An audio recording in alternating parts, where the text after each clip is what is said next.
change your mind, you know. No, I won't. Zoe stuck her chin out defiantly. I'd give this for the girl. She had some fire in her. The doctor's eyes narrowed. I wonder. He crossed to one of the circular indentations that covered the walls of the TARDIS console room and opened a hidden compartment, taking a small silver headpiece from inside. I watched him suspiciously. What are you up to? The doctor glanced over at me, eyes full of mischief. I'm going to show Zoe the sort of thing that she may be in for.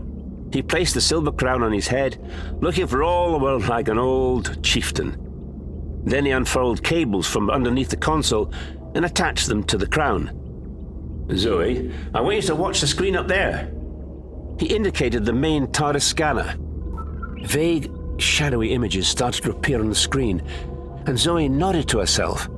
Ah, yes, you're using that headset to tap into your thought patterns, she said, sounding as if she'd known what was going to happen all along. I felt my heart sink. It was bad enough with the doctor being a know-it-all. Having two of them on board the TARDIS was going to be unbearable. Yes, the doctor smiled.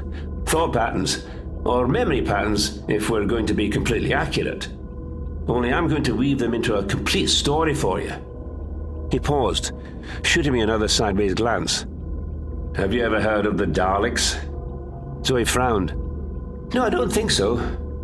Then watch.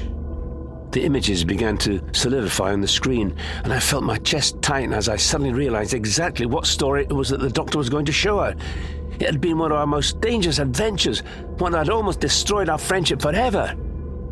A squat metal monster swam into focus, bearing down on a terrified man. A grating mechanical voice rang out around the console room as its weapon flared with a blazing light. Exterminate! I felt a shiver run down my spine. The doctor was going to show Zoe the true evil of the Daleks. But no sooner had he appeared than the image of the Dalek began to fade from the screen. Oh, I was quite glad. I don't mind telling you. No, the doctor muttered to himself. His face creased in concentration. I need to start at the beginning. How long will this take? I said with a wee look at Zoe. We don't want anyone else from the wheel stumbling into the TARDIS while you're telling bedtime stories, do we? Well, I don't know. Perhaps we could charge admission. The doctor smiled, took off the silver headset and placed it on the console. No, Jamie, you're quite right. I'll just set the TARDIS in flight and then we'll begin properly. At once the grating, roaring noise of the TARDIS engine started to echo all around us. Oh, aye. I folded my arms.